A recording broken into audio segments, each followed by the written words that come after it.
আসসালামু আলাইকুম, কি অবস্থা সবার? নিশ্চয়ই ভালো আছেন। ভালো থাকুন, সুস্থ থাকুন, সেই দোয়া করি সবসময়। তো আমি হচ্ছে গোল্ডের চার্টে আছি। গোল্ড চার্ট বাদে অন্য অন্য চার্টের কথা যদি বলি, এ সপ্তাহের দিকে আমার অ্যানালাইসিস অনুযায়ী মার্কেটে ইউএসডি উইক থাকবে। অতএব ইউএসডির বিপরীতে থাকলে একটা ভালো প্রফিট আশা করা যাইতেই পারে। এটা আমার অ্যানালাইসিস বলতেছে, আপনি আপনার অ্যানালাইসিসের সাথে মিলিয়ে নেবেন। তো গোল্ডের যে বর্তমানের অবস্থা আছে, সেই অবস্থায় যদি আমরা একটু হালকা হিসাব করি, তো এখানে কয়েকটা লাইন টানা আছে এবং কয়েকটা জোনও আমি টানছি। এটা হচ্ছে আমার 4 ঘন্টার চার্ট অনুযায়ী আমি সবসময় অ্যানালাইসিস করে থাকি। এক একজনের এক এক ধরনের সিস্টেম থাকে, সে তার সিস্টেম অনুযায়ী হচ্ছে মূলত অ্যানালাইসিস করে থাকেন। তো এই চার্টের আমরা একটু দেখি বর্তমানে যে মার্কেটের যে অবস্থানে আছে, এই অবস্থান থেকে আমি বাই আশা করতেছি। আমি জাস্ট এখান থেকে যদি পয়েন্টটা আঁকি, এটাকে আমি বাই ধরে নিব। এটার কালারটা চেঞ্জ করে দিই, বাই কালার। তো এটা যদি বাই পজিশন থাকে আপনার, এবং আরও কয়েকটা পয়েন্ট আমরা এখানে, এটা টিপি 1,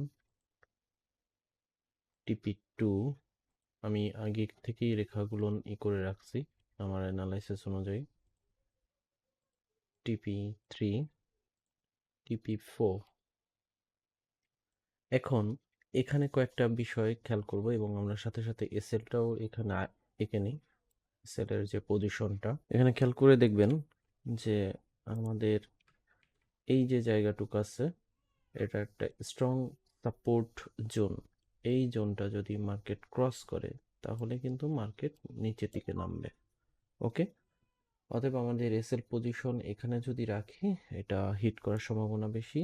এই পজিশন এবং এই পজিশন, এই দুইটা পজিশনের যে বড় বড় আছে, এটা একটা স্ট্রং পজিশন। সো আপনার এসএল পজিশনটা হচ্ছে এই লেভেলে রাখাটা উচিত হবে, কারণ অনেক সময় মার্কেট স্পাইক করে তারপরে উঠে যায়। তো আমাদের এখান থেকে আমাদের এসএল পজিশনটা আমরা নিব হচ্ছে ঠিক এইটার নিচে। এই এরিয়াটুকুরে আমরা একটা জোন হিসাবে ধরবো। কতটুক?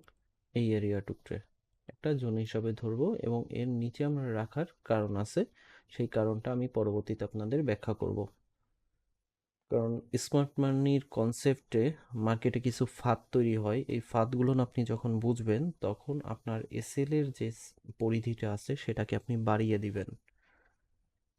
আমরা এসএল এর যে পজিশনগুলো আছে, সেগুলো শর্ট করি, কিন্তু স্মার্ট মানি কনসেপ্ট অনুযায়ী যারা চলেন বা চলার চেষ্টা করেন, তাদের কিন্তু শর্ট টাইমে এসএলটা হিট করে বেশি। তো যাই হোক, এখানে আমরা এসএল পজিশনটা এটা রাখি। এটাকে আমি রেড দিয়ে দিব। ওকে, কারণ এখানে আমাদের একটা ভালো সাপোর্ট জোন আছে। এই সাপোর্ট জোনটাকেই হচ্ছে আমরা ধরে নিলাম এসএল এ পর্যন্ত, মানে আমাদের যে মার্কেটটা আছে এখন এই অবস্থানে আছে। যদি মার্কেটটা সামহাউ কোনো কারণে এই জায়গাটা ক্রস করে, তাহলে মার্কেট এ পর্যন্ত আসার একটা সম্ভাবনা আছে। তবে মার্কেট আশা করতেছি যে এই যে অবস্থানটা আছে, যদিও এখান থেকে নামে, তাহলে এই রেখা বরাবর আসার পর মার্কেট আবার আপের দিকে যাওয়ার পসিবিলিটি আছে। সেই হিসাবে আপনাদের টিপি পজিশন, এটা টিপি 1 থাকতে পারে, এটা টিপি 2 থাকতে পারে, এটা টিপি 3 থাকতে পারে, এটা টিপি 4 থাকতে পারে। এখন আমরা যদি 0.01 নিয়ে ট্রেড শুরু করি, একটা, দুইটা, তিনটা, চারটা, তার মানে হচ্ছে 0.04 লটে আমাদের চারটা ট্রেড এন্ট্রি হচ্ছে কোথা থেকে? এই লেভেল থেকে, তাই তো? এখন এখান থেকে এই চারটার এসএলটা আমাদের থাকবে হচ্ছে এখানে। পাশাপাশি ওই যে একটা কথা আপনারা বলে থাকেন যে টিপি 1, টিপি 2, টিপি 3 হিট করে কিভাবে, এখান থেকে আপনাদের 0.01 দিয়ে একটা টিপি রাখলেন এই বরাবর, একটা টিপি রাখলেন এই বরাবর, একটা টিপি রাখলেন এই বরাবর, এবং ফোর্থ টিপি রাখলেন এই বরাবর, দিয়ে মার্কেট থেকে আপনার এসএল টিপি নিয়ে বের হয়ে যেতে পারেন। এবং এরপরে যদি মার্কেট আমাদের দেখা গেল এখানে যদি হিট করে আসার পরে এসএল এ, তাহলে আমাদের এই চারোটাই দেখা যাবে লস হয়ে যাচ্ছে, তাই না?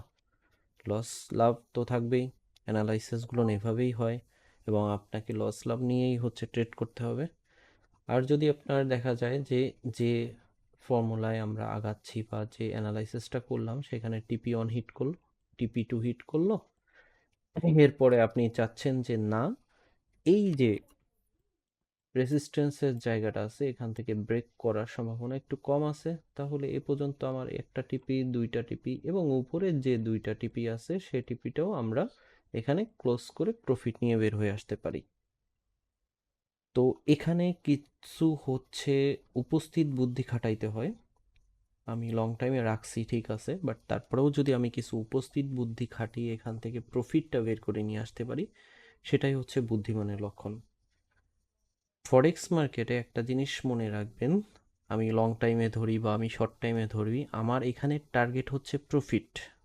আমি কিভাবে দিন শেষে $5, $10 বা $50 ক্যাচ করে নিয়ে আমার টুকরিতে ভরে দিনের জন্য মার্কেট থেকে বের হয়ে আসতে পারি, এটাই হচ্ছে আসল কাজ।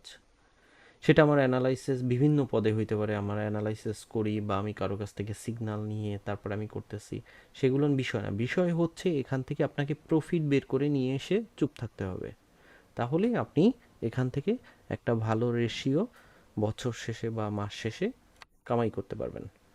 সো এটা হচ্ছে আমার থিঙ্কিং, আমার অ্যানালাইসিস বা আমারই এখান থেকে আপনাদের বোঝানোর চেষ্টা করলাম।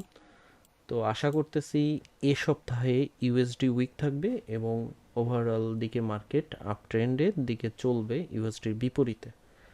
সো এটা ছিল গোল্ডের অ্যানালাইসিস। আপনি আপনার অ্যানালাইসিসের সাথে মিলিয়ে নিতে পারেন, মিলিয়ে নিয়ে চাইলে ট্রেডটা নিতে পারেন। আর আপনার মনে যদি হয় যে না এখান থেকে আরও সেলের দিকে যাবে, তাহলে আপনি সেলেও থাকতে পারেন। আর সেলের দিকে যদি থাকেন সেক্ষেত্রে আপনার এসএল পজিশনটা এইটার উপরে রাখতে পারেন, এই লেভেলটা, দ্যাটস মিন হচ্ছে 1836.00। এটা আমার মনে হয় না যে এই সপ্তাহে মার্কেট এই জায়গা মানে এই এরিয়ার নিচে নামবে। আর যদিও নামে তাহলে এই এরিয়াটায় আসতে পারে, বাট ওভারঅল দিক থেকে আমি দেখতেছি মার্কেট আপ ট্রেন্ডে থাকবে। তো এই ছিল ছোটোখাটো অ্যানালাইসিস। ভালো থাকবেন, সুস্থ থাকবেন, আল্লাহ হাফেজ।